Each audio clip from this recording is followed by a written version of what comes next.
Welcome to the Underground, the Steel City Underground, the black and gold standard for Pittsburgh Steelers coverage. Now, here are your hosts, Joe Kuzma and Brian E. Roach. Hello, everyone, and welcome to another edition of the Steel City Underground podcast presented by Gameday Tailgate Experience. Elevate your tailgate when the Steelers travel to Jacksonville, Florida to face the Jacksonville Jaguars on November 18th. Big tailgate party, 5 hours, all you can eat, open bar, celebrities, and all sorts of shenanigans. Some more info available on that midway through our program. My name is Joe Kuzma, and today, the final week of the preseason, maybe myself and, the Lamont to my Fred Sanford is here, Brian E. Roach, and I feel he may finally be in regular season form as well, because off the air, I had to call him, "Ya big dummy." How's it going, Brian? It's going excellent. Oh, I don't know. It's probably not up yet, but we were hanging and banging with our friends from Australia, the Aussie guys, and give them a shout out. They have a great NFL podcast that we were a part of. I'm not sure if they've got that produced and edited and whatnot yet, but some lengthy Steelers talk there. If you'd like a recap on the season, be on the lookout for that. We'll be sharing it. I'm sure they'll be tagging us on all of the social medias. But getting back to Sanford and Son, I love Sanford and Son, and when I watch some of the filth that comes on my Twitter timeline, just the sewage, the garbage, just hot garbage, dumpster fire takes that I see from people who cannot decipher. I think I made a comment sometime during the evening that the Steelers' 57th team defense couldn't best the Panthers' 48th team offense. It's like, I love all the players. I love I have a respect for everybody, but it comes down to reality of, remember when Mike Tomlin said something about Arthur Moats and the JV team? You should expect some of these players who've been in camps or veterans, or just, they're just talented guys that maybe something special, like Matthew Thomas or Oluksasani Adeneye. I think I got it. I think I hit it. Hola. These guys, they may be special talents, but let's pump the brakes a little bit. We're going to go through a 53-man roster projection because those cuts are happening probably already. They probably already started. There's already guys that are like Jarvian Summers, running back. He's not going to make the final roster. So we're going to go through all of most of the 91-man roster as it stands now. But first, any major observations from this whooping the Steelers put on the Carolina Panthers? I was trying to pull up the final score, and you know what? I am not getting cooperation here. 39-24. Okay, there we go. I know it was a lot to not as much, but every time I keep trying to bring this up, it wants to bring up I have the Sanford and Son. It has like a video recommendation here, so it was like I'm not getting the score. It wasn't going to the right tab. Yeah, 39-24. We have it here, and if you were into like Gabbard Gilbert or Taylor Haneke or any of these guys, God bless you. But Josh Dobbs stood out to me. He was above all a star. 6th and 7th drives of 70 or plus more yards for a touchdown in this game for the preseason, and only playing 3 preseason games. That's pretty darn good. Mason Rudolph didn't have a bad game either, but he was served up a little bit of this on a silver platter due to Ola and Matthew Thomas having their defensive strides. And some of these players, they flashed a few things. There's some flash, there's some splash. We're going to go through, pick out who's going to make the roster. There's not a whole lot of spots. We're going to talk about practice squads, et cetera, et cetera. Excellent. I kind of agree with you. What I think the talking point from this game, at least for the next day and a half, is going to be, where does Josh Dobbs land? Is it with the Steelers as one of 4? Or is it someplace else, either via being cut or by trade?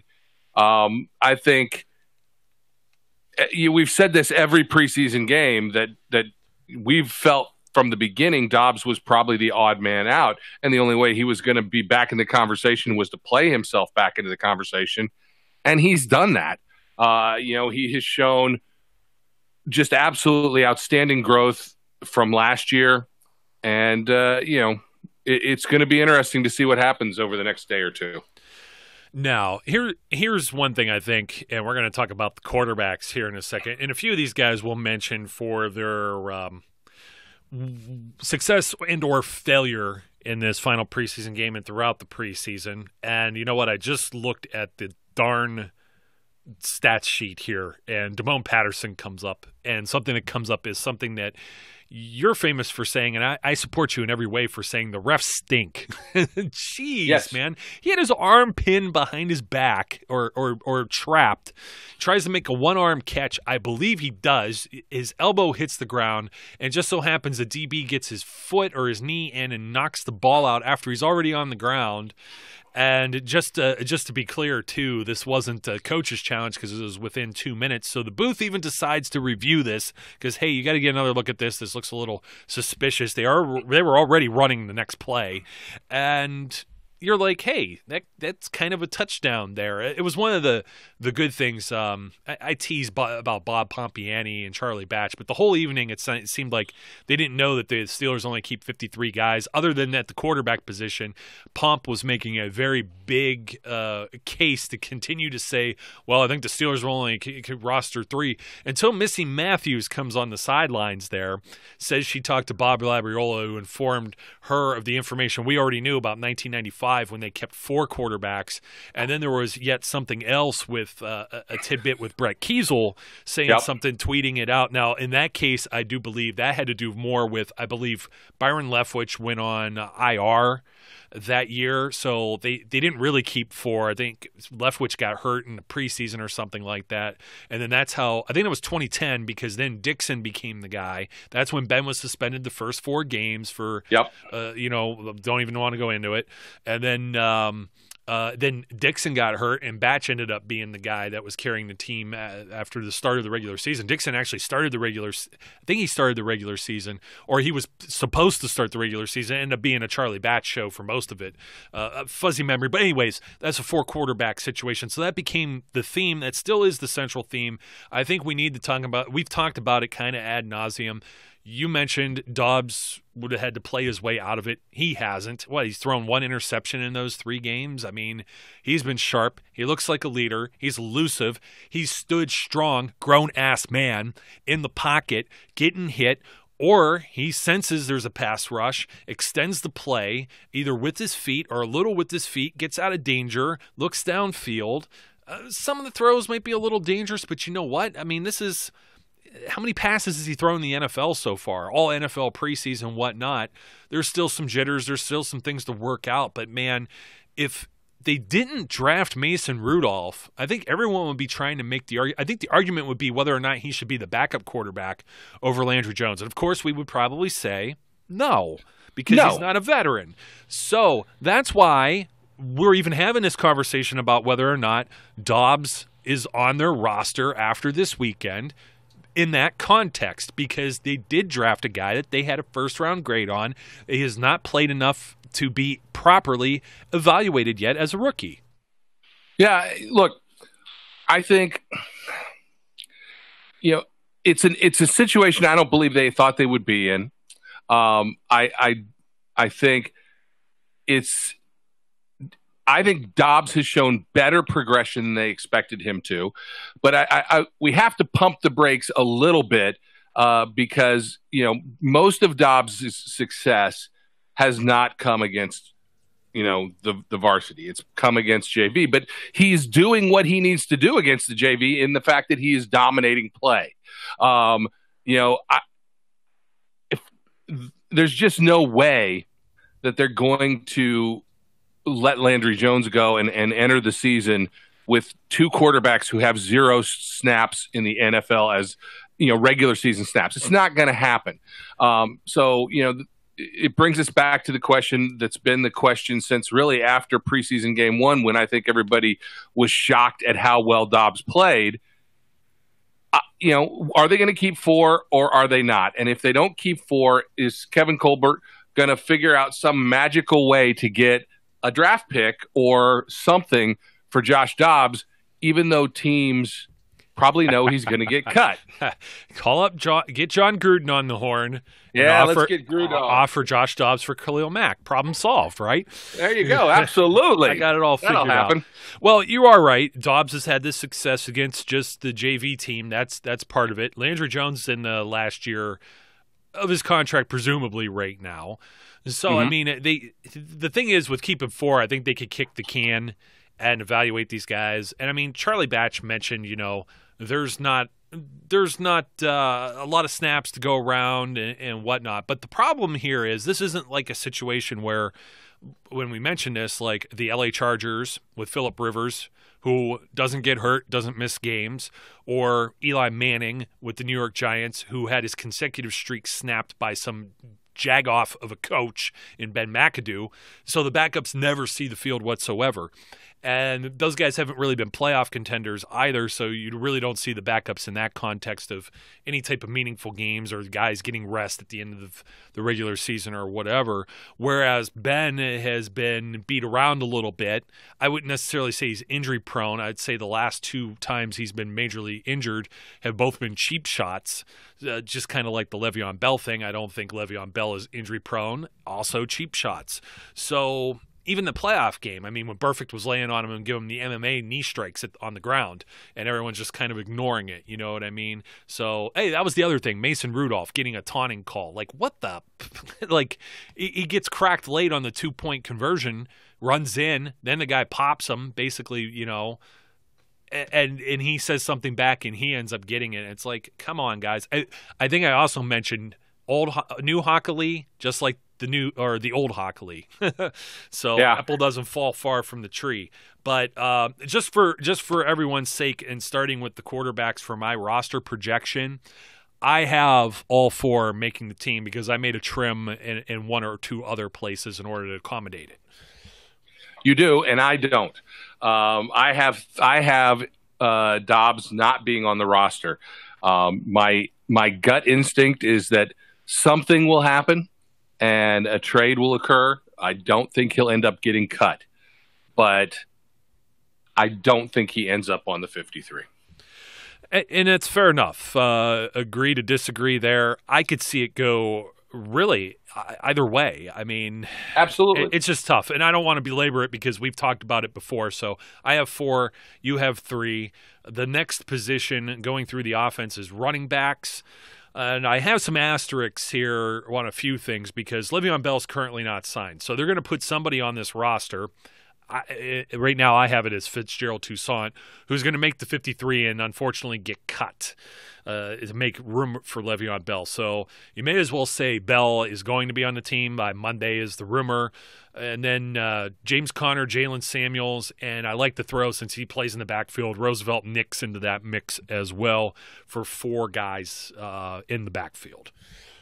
Yeah, I think I'm pretty much on the same wavelength as you are here, other than I think there's a chance that it's not Fitz Toussaint and it's Stephen Ridley who gets the placeholder spot, because I'm looking at it as that's what it is.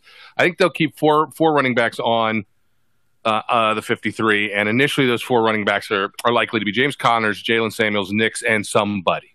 I think you have Fitzy on there. I have Ridley on there. I don't think it much matters because flip a coin. Whoever that fourth guy is, he won't be on the roster the minute Bell signs, because Bell will take that spot. Unless something else occurs and something else clears because of injury, or something else. I mean, we did see Ola go off the field tonight. I don't know what kind of prognosis there is for him. I think Matthew Thomas just had cramps, but I don't see them keeping more than 4 running backs. No, they can't, because if they want to keep 4 quarterbacks or an extra linebacker or whatever be the case. Now, I have 6 wide receivers, and that's because they added Ryan Switzer. I think Eli Rogers starts on PUP. He's going to be on the physically unable to perform list. I think that keeps him out about 6 or 7 weeks, and then he has a 1-game suspension, don't forget, for the substance deal as well. They really have no reason to cut him at this point. They could then kick the can for like 2 or 3 weeks after he's activated and figure out if they should add him to their active 53-man roster so he could practice and whatnot, and then they could work those details out. So, of course, Antonio Brown is one of them. Juju is one of them. The second-round rookie, James Washington. 2 veterans. I know some people, this may raise some eyebrows, maybe. I think Justin Hunter has done more than enough to deserve a spot. I think he's going to continue working his way in here just the same way that the other guy making the team, Darius Hayward-Bay, has in the past. And he may even be, Hunter in the future, may even be rewarded with an extension, quite possibly. I think Hayward-Bay, this could be his last season, but I also think he's still valuable as a special teams player, whereas Hunter is not. Hunter could be a casualty if they keep an extra running back or whatever else, the extra quarterback, and decide to do something somewhere else. Basically, Hunter and DHB do the same thing. I know some people are probably thinking, well, Damone Patterson, well, he's young. He's from a smaller college.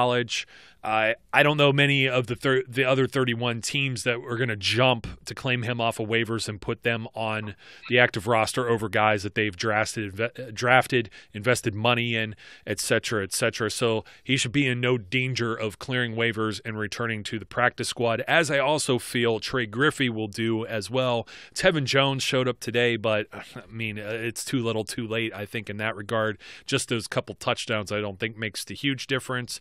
I thought Griffey made a nice play in traffic. We saw him play with the ones during the 3rd preseason game, and he's one of these taller guys too that they kind of covet this. Kind of like if you remember a guy named Derek Moy that was out of Penn State. Yep, I remember him. Yeah, I think that's where Trey Griffey and Damone Patterson kind of fall into. They're the X-type guys, just like a Hunter or a DHB. And then, of course, Ryan Switzer, the guy they just traded for, he ain't going nowhere. And my goodness, is he fast. Like, it actually looks like, as opposed to Fitzgerald Toussaint, it looks like he has cement boots compared to Ryan Switzer on the kick return team. I'm excited about that. So that's going to be the 6th guy at 6th round. May even end up as a slot guy that bumps Eli Rogers off the roster in the future. Yeah, absolutely. I'm 100% with you. I think I tweeted out during the game that in one game, Ryan Switzer had done more as a return man than Quadri Henderson did in 3 games. And that was Quadri Henderson's opportunity to get on the roster, but he just could not find a way to make the most of those opportunities. Switzer comes in, immediately starts to make a contribution, even got in on offense a couple plays, even though I don't think he was targeted. But I think that you make a very good point there with Switzer and Eli Rogers.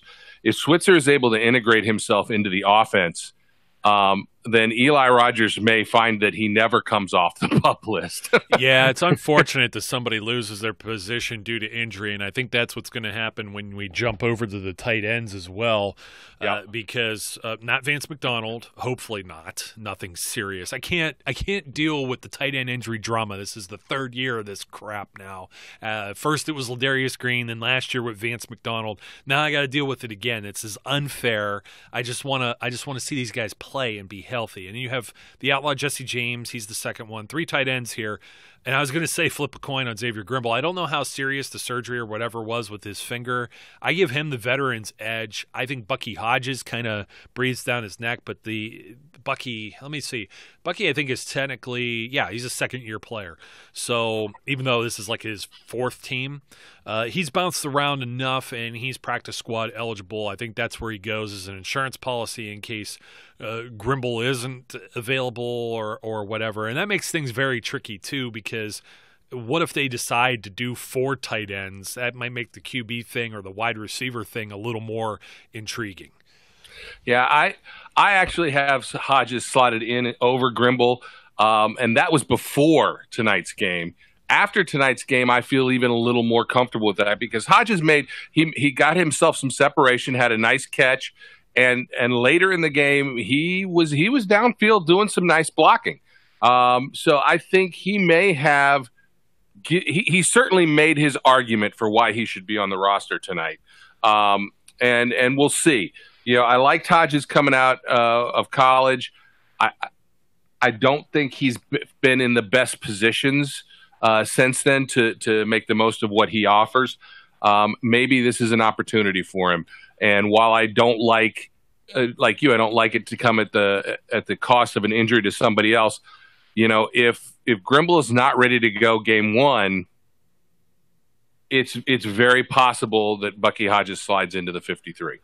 Grimble looked like an absolute athletic freak. I think this is really going to come down to one of these things. See, my intuition here is that everyone sees what goes on in the preseason games. They don't get to see, when you're at training camp, or you don't get to see the closed practices.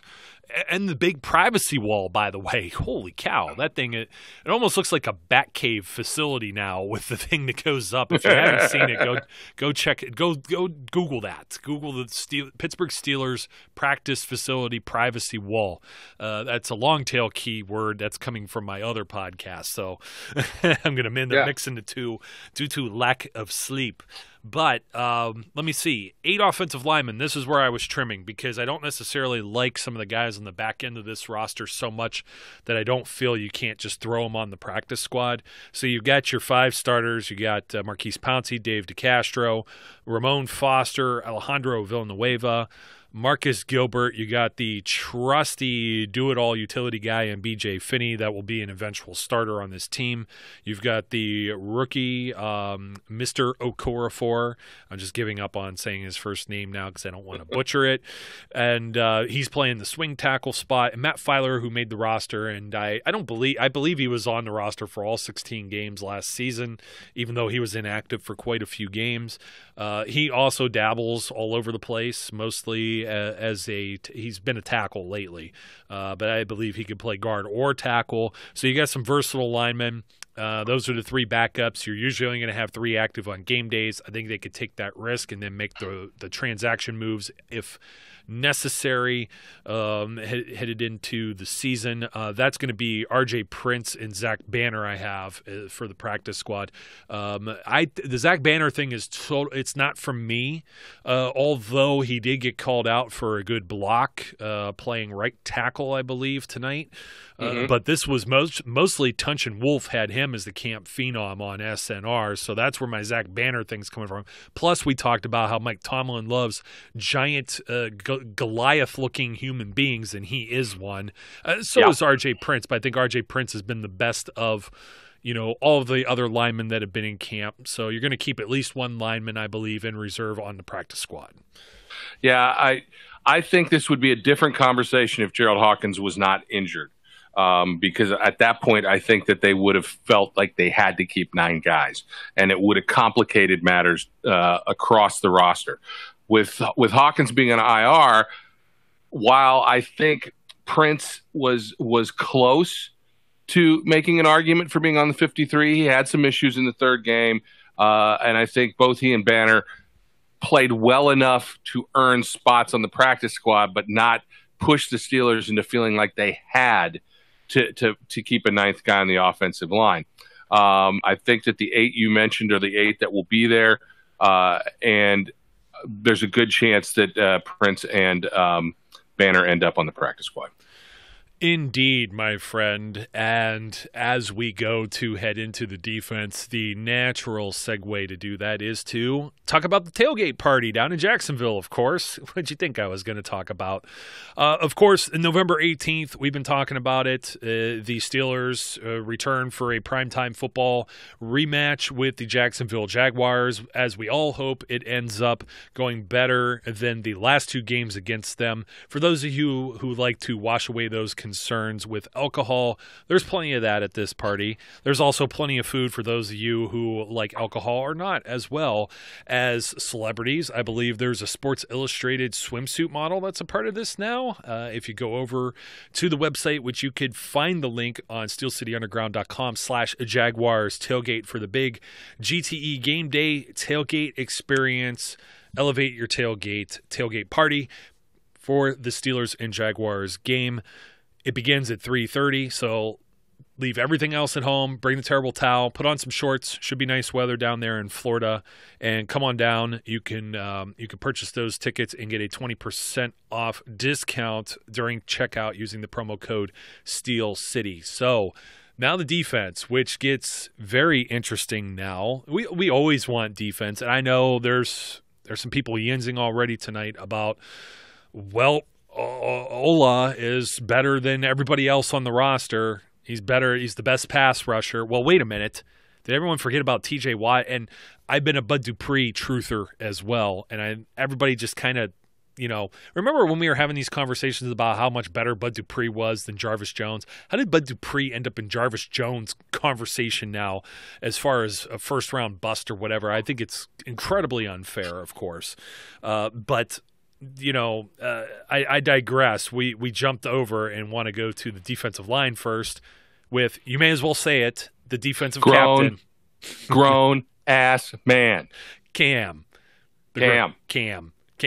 Yes. Not a chance he's cut. Not with that contract either. Stephon Tuitt, not with that contract either. No.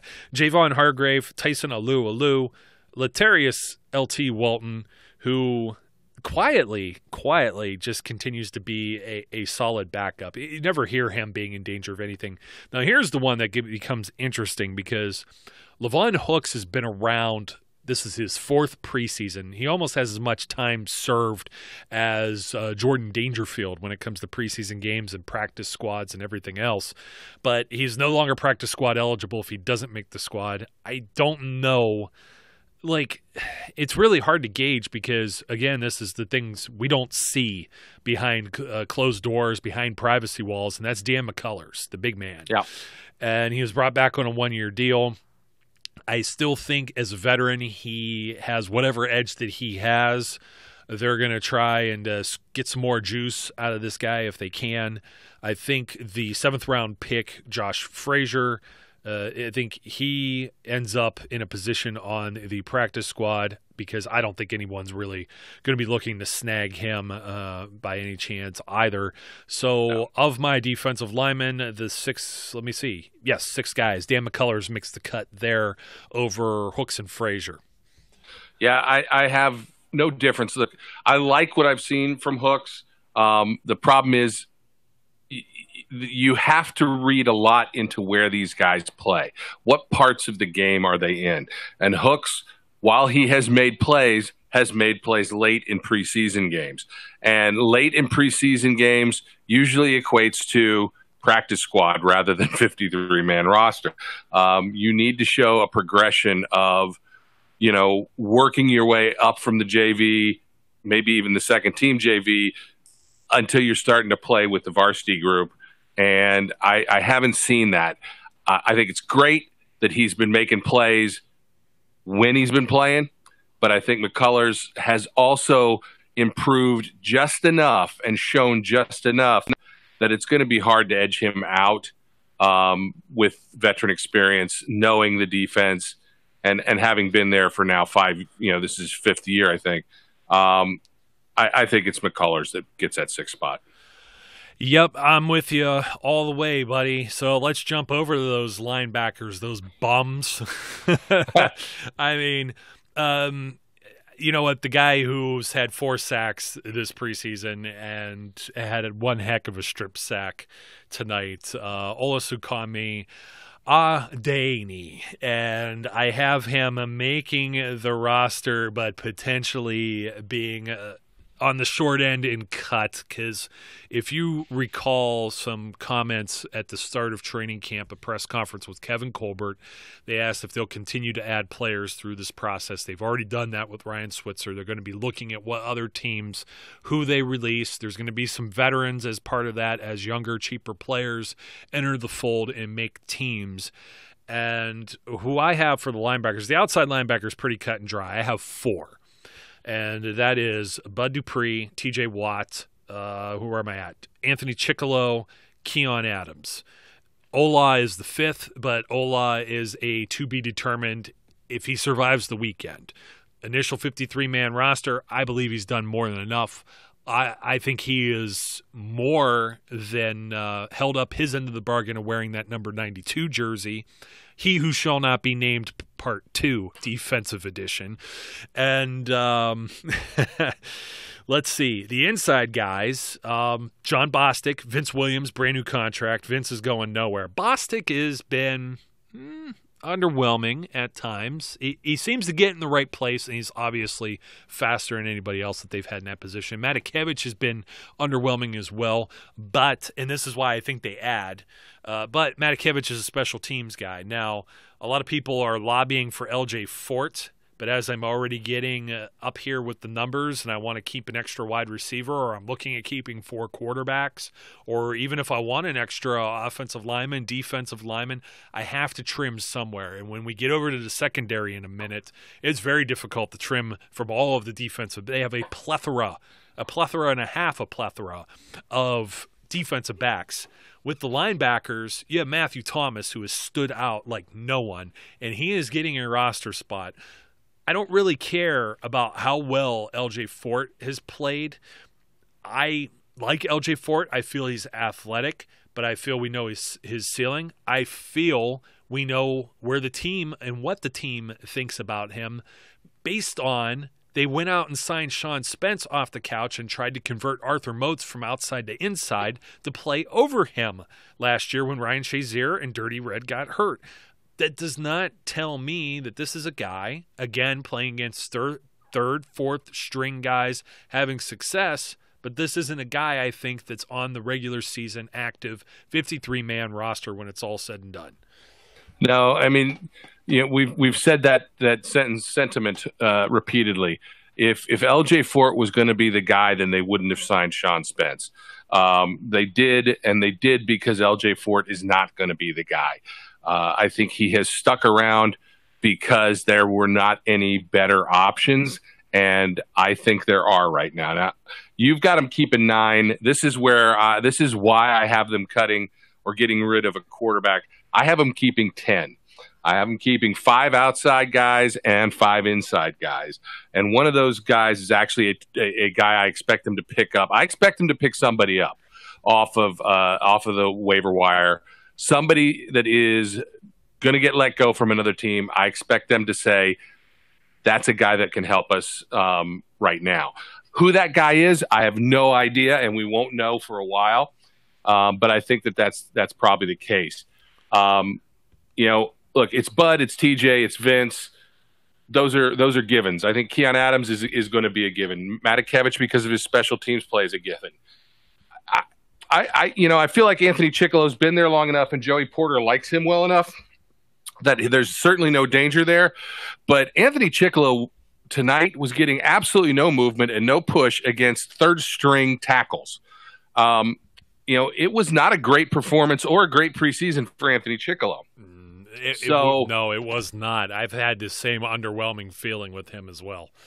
And even though Bostic is an offseason signing to help them fill in, I think he's underperformed what they expected of him. So while I have them on the 53 because I feel like they have to have that depth there and they have to have those guys, if they can find better options, those guys are also, in my mind, maybe a little, in danger. Vulnerable. Yeah, a little vulnerable.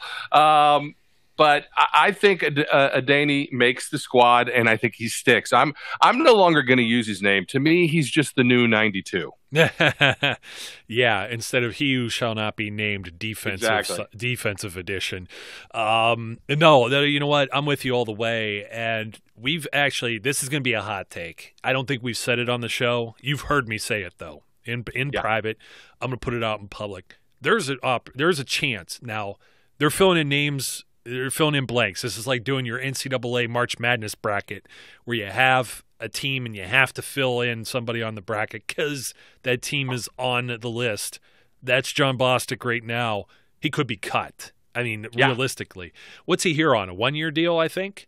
So I don't remember, but whatever it is, I don't think it's substantial enough to be a real issue for them. No. And if there's somebody out there that can contribute, or they think is a better fit, or they can trade for somebody that can play inside, Bostic.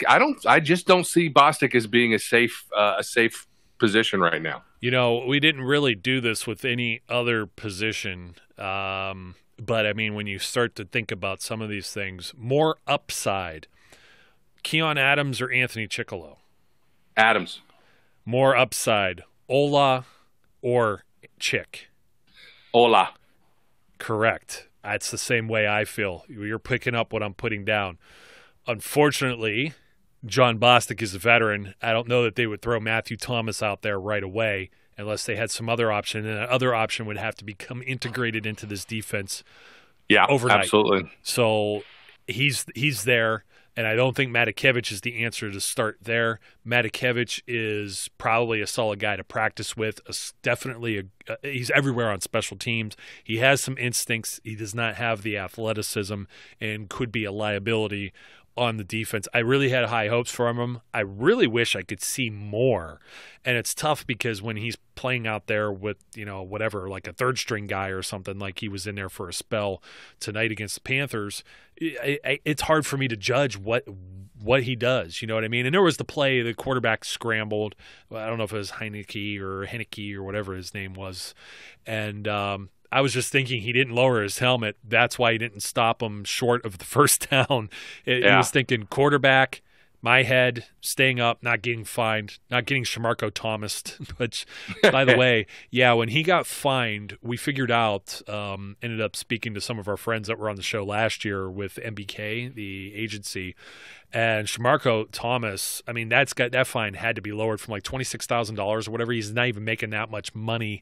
As a preseason participant, they only make like a certain stipend. It's almost like if you travel for work, you get a per diem. That's what these guys are getting. It's like $1,300 or $1,600 now. Everybody would like to get that every a week. It's probably a decent chunk of change for most common folk, right? Wouldn't sneeze at it, but when you're looking down the barrel of a $26,000 fine for a helmet hit, and then you were just cut from the Indianapolis Colts. Now, he got picked up by the Broncos. If he doesn't make the 53-man roster, he's SOL when it comes to these fines. So that's what I was thinking in that very moment when Tyler Matakevich was like, I'm going to let this guy get an extra like 6 to 8 inches here and let him get – he's like, it's not worth it. And his coaches may back him up on that as well, because it's not like you're running around like Marcus Allen, the rookie, and trying to take out all of your teammates with friendly fire. I mean, it's just one of those things. Yeah. I don't even want to think about that injury again. We're getting there. We're heading in that direction. But I just want to give some people some food for thought. We think Ola and Keon both have a lot of upside. I'm not going to say they have more upside than Bud or TJ. Those guys, I think, are entrenched as the starters. Now, where I really get into something interesting is when I talk about keeping somebody like Dan McCullers or Josh Dobbs. That's where it gets interesting when you go cross position. Josh Dobbs or Justin Hunter. You're looking at the potential future, because we talk about it all the time. You cannot screw up at the quarterback position. There aren't enough starting quarterbacks to go around. There definitely aren't enough backup quarterbacks to go around. And the Steelers may have 2 good ones. I think they dumb-lucked their way into Josh Dobbs, as you were saying. They kind of drafted him as, well, we kind of like him and we could develop him maybe as a backup. Much in the same vein of Landry Jones. 4th-round pick Landry was, 2013. A few years later, he could win you a couple games, lead the offense, actually run the offense, unlike some people that we saw, Michael Vick. And I didn't even cough. That just came straight out. Wow, I'm healed. Anyway, that's some of the things that these guys are going to be talking about is like, can we keep this or that? Now, the reason the linebackers I had trimmed down, and the Steelers usually are in the ballpark of 9 to 10, linebacker heavy, is because they have some of these hybrid players with the secondary, and they have some young bucks here who can play special teams. I'm just going to lump the corners and the safeties all into one group. It's going to be, we have Joe Hayden, without a doubt, Artie Burns, Mike Hilton. Then you have Cam Sutton, second year. And then I have Cody Sensabaugh, who I think has done just enough to creep out onto that roster. Brian Allen is going to be there too because he offers something as special teams. And is he physical or what? He's a bigger body guy. I think we mentioned this on the last show when we were reviewing the third game. And I could see them making the team. As far as the safeties, I have Sean Davis, who's going to be the starter, Morgan Burnett, now, you want to talk about the John Bostic thing with the veteran and having somebody you signed and maybe being underwhelmed. We don't know anything about Morgan Burnett, barely, right? No, he hasn't played enough. He hasn't played enough, and the best availability is availability. I butchered that. Too much. It's starting to doze off here. And so if you're not available, I don't know that they would be that drastic to cut him, but it's something you got to be thinking about. And I don't know if he has roster bonus incentives and things of that nature that might maybe force that hand a little bit. But of course, Terrell Edmonds could end up starting. We didn't think that might have been possible maybe about a month or two ago. And then Nat Burhay I have as the fourth safety. Unfortunately, I do not have guys like I'm trying to pull it up here. Jordan Dangerfield, I believe, is one. I'm going to say get thrown on the practice squad. I went back and dug this up now. Two of the guys I have for the practice squad, Fitzgerald Toussaint and Jordan Dangerfield, you're allowed to keep 4 veterans who have no more than 3 years on a practice squad and are not vested veterans, which means they had to be on a roster. I believe it's 6 regular season games within a given year. And Toussaint, it just missed that cut last year when Connor got hurt. He was bumped up to the roster. Actually, he replaced Terrell Watson, the Nightmare. But I don't think he wasn't there for a full 6 games, so I don't believe he's a vested veteran yet. Take this as a little bit of an asterisk and trust in me on just the research. I could be wrong on this one, but I can tell you Stephen Ridley definitely is. He's not eligible. He's a vested veteran with the NFL. He's getting a pension. He's getting health benefits for life or whatever. But Jordan Dangerfield, I had to go back and flip-flop on this because Dangerfield actually made the 16-man roster. Then last year he was waived with a designation of injury. He was never brought back to the team. So he's only had 2 years on the practice squad. He could fulfill a third, and I believe he's headed back in that direction, as is my cornerback for making the roster here, for the practice squad at least, is Deshaun Phillips. And I have Jamar Summers as kind of a maybe. I also listed Keith Kelsey here, but he just got hurt tonight too, and he's another guy not available. I don't think there's a chance for him either. So 10 defensive backs, Brian. Yeah, I'm with you on there in the number. And look, the guys that I have as questions are Cody Sensabaugh and actually a little bit of Nate Burhay. Yeah, that's fair. You know, he's a special teams guy more so than anything else, but he has not overly impressed me again, with one of the signings that they had. But the real problem I have in bumping these guys is I don't know who to bump him for. Marcus Allen made some nice plays tonight, but he also, goofed up some things, and he hasn't been available as much as we'd like. He hasn't been able to get out of playing in that second half kind of a rotation. So, I feel like Marcus Allen is probably destined for the practice squad, and I don't think he showed enough to bump any of these guys off the roster. And that's really where it boils down to is while we haven't seen Morgan Burnett enough, I think because he's a veteran and I think they have enough tape on him to know who he is and what he does, I think he's safe. But with Cody is up and down, and he's a veteran too, and probably he's safe. And it's more because even though I think this is tremendous stuff, when you've got 10 guys, I think who you can keep, the problem is I don't think anybody else has made a case for why they should supplant any of those 10 guys. I question a little bit if they get pushed. Do they try and move Brian Allen? But look, there are guys like Brian Allen, guys like Matthew Thomas. These guys have made enough of a name. Ola, you can't get him on the practice squad at this point. I don't think there's any chance those guys get through waivers and tend to fall down to the practice squad. They've made enough noise to draw attention. And, there are enough teams that are going to have need at those types of positions that they're going to take a waiver and see if they can get, pick one of these guys up. So I kind of feel like those guys have to be on your 53. That's why I have 10 guys in the secondary as well. And you brought up the 5th round pick from Penn State, 5A and 5B with him and Jalen Samuels. And if you did not notice, he was not part of my 10 nor on the practice squad. I feel with the injuries he's had during camp and everything else, hey, young man, let's fix you up. Let's put you on injured reserve. Let's redshirt you for a year. I think that might be the thought process with him. Could be. I believe that it's much like Keon Adams, I feel, was done last year, or Gerald Hawkins the year before that. And some of this is legitimate injuries, but football players are warriors. These aren't baseball players. Right. Maybe not warriors in so much as in years past with concussion protocol and, the spread, social media where everything travels within seconds. If you don't pee in the tent or cover yourself up enough, somebody's going to catch it on film. So they're going to get their smartphone out and you're nabbed. And that word gets around. So they're very careful with these type of things. But I think that's really where I see Marcus Allen heading. And then, of course, you have the special teams unit here.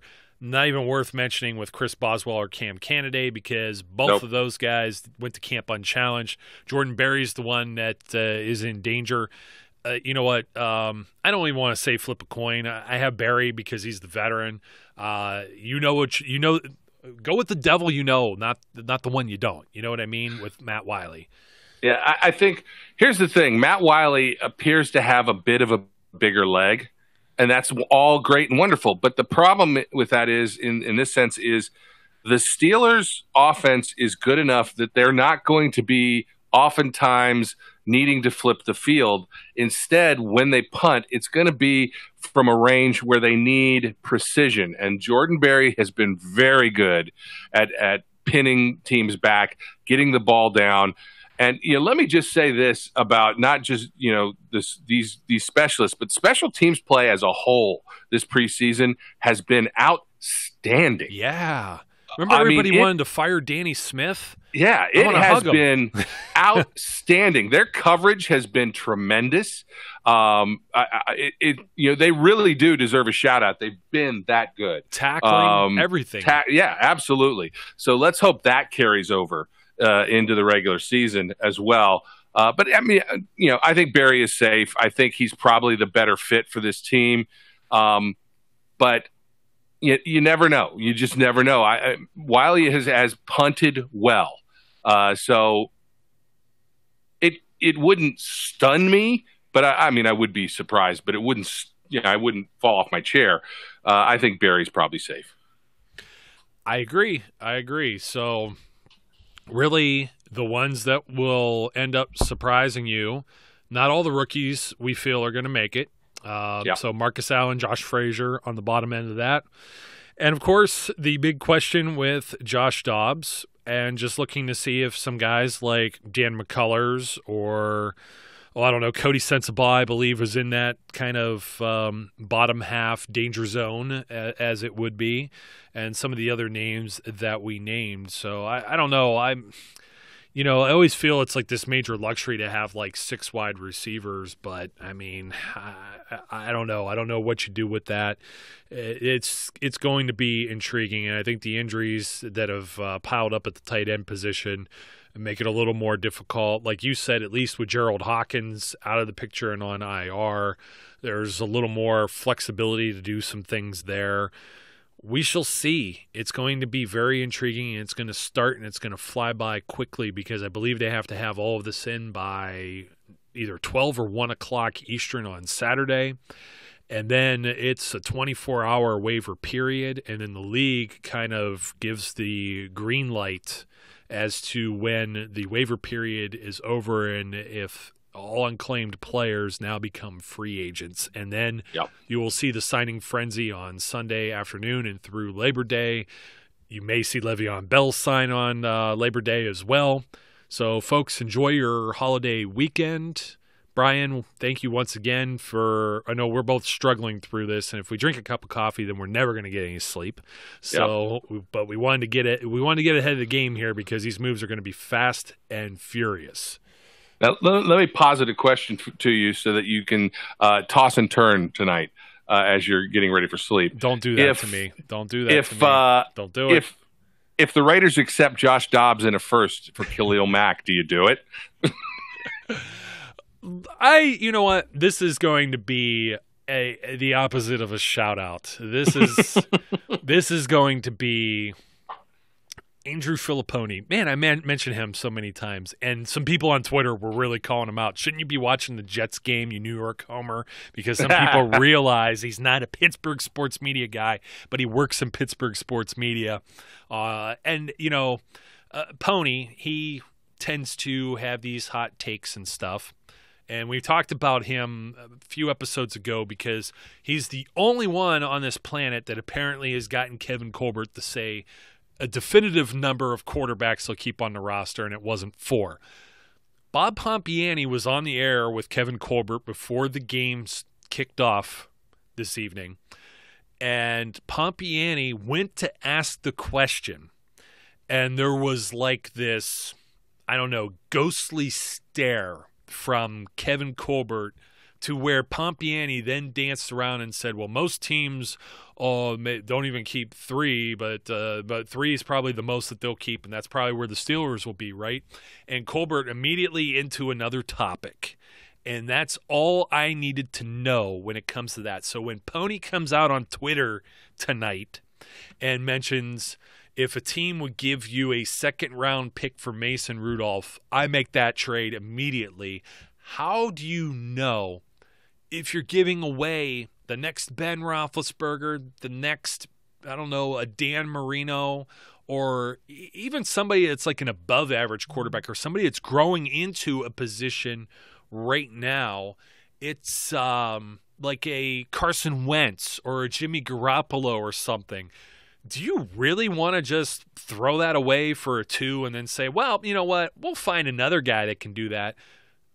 How long have we been doing this show for now? It's probably 2.5, close to 3 years. Yeah. And we've probably said it maybe 100 times in like, I don't know, we've probably had like close to 400 episodes now. That you can't do that. There are more busts at the quarterback position than any other position in the NFL. You just do not find guys growing on trees. Most of the guys, when we look back in this in like 5, 6, 7 years at the 5 kids that were taken in the draft this year in the first round, we're going to find out that maybe only 1 or 2 of them may have actually even had decent careers. Maybe one rises way above the level and is a Pro Bowl or an All-Pro player. Maybe he wins his team a Super Bowl. I can't tell you which one that's going to be. It could be Darnell. It could be Mayfield, although I do chuckle at that. That's the Cleveland Browns. And, it's not going to be all 5 of them are going to be – how many times have you seen a first round produce more than 1 quality starter, let alone 2 or 3 quality starters? And then outside of that first round, it's almost a never. So 2004. I know, it's 3 of them. That's the one with Ben. That's the one with Ben. It was like Aaron Rodgers with 1, Cam Newton with 1. And it's like, you had the Redskins. The Redskins went and took RG3 and Kirk Cousins in the same draft because you know what? They were not sold on that idea, and they thought if we can upgrade it at a position and we have a fail-safe here, and it almost worked out with them. They just have like an owner that's not somebody that you get along with, and Cousins and his agent couldn't come to an agreement, and he went and got paid in Minnesota. But, I mean, there's examples of it, certainly. It does not hurt to, what do you say, protect yourself at this position. So just coming full circle, Pompiani dancing around it. I bet you there was some type of conversation that was like, don't ask this or I'm not going to answer this directly. When I saw Pony's tweet, I mean, the first thing that sprang into my mind was our buddy John's podcast and the title of that, because that's all I wanted to say. You jag off. Why do you ask that question? The second round for Mason Rudolph, you just got him. It's ridiculous.